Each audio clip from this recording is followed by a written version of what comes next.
30-may kechki soat 6:46 bo'ldi. Bundan oldin qo'ygan kelibim.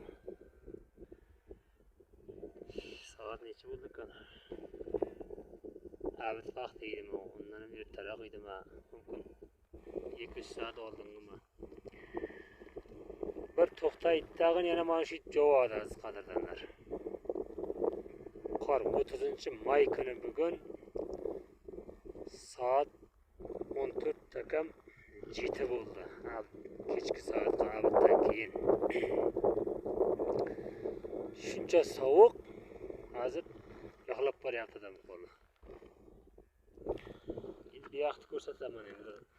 Lekin pashta tomon. Shamollab jo'yapti.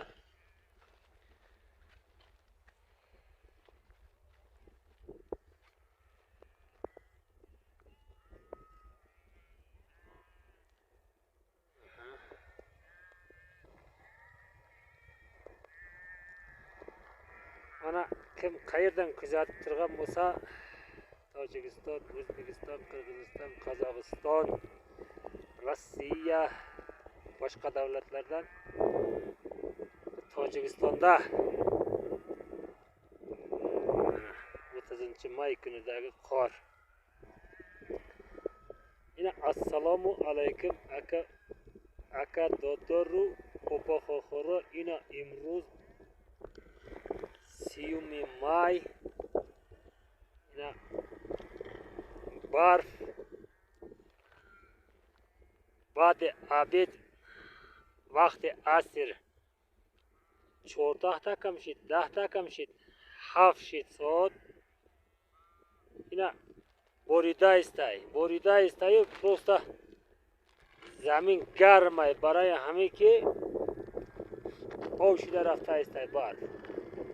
حالا چی میگم زمین پول صاف سفید میکرد ایترین بار. یگون جای دور دیده نمیتونی رنگی تومان بخنکای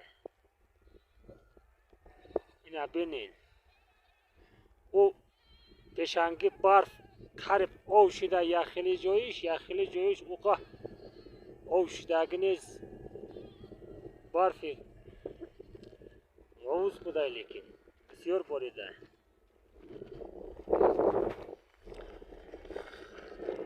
اینا خیلی چی بگمود با دستم خنه خورد همیتا بوشایم یک کلیپ ویدیو کنم گفته یک گریفت نظریت پروبلم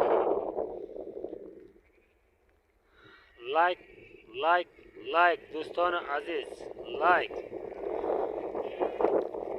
این کلیپو دا لایک подписка یگان چیز ضرر نمیکنه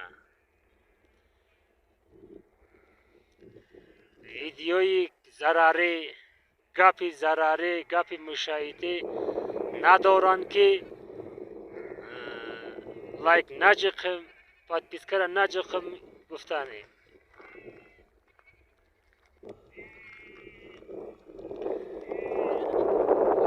یگون خطاش نیست که مثال برای لایک برای подписка را مشاهده کنه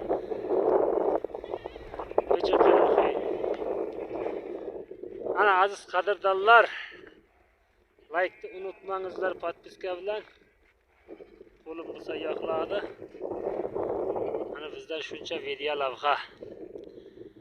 Qo'rqmangizlar like bosishdan, podpiska bosishdan. Chunki xato gap, menimcha xato joyi yo'q. Bir mushohid qiladigan like bilan podpiskaga bir xilada qo'rqadi, bosmayman deb. Bosimizlar axir. Nimaga bosmaysizlar axir? İşleringizga omad.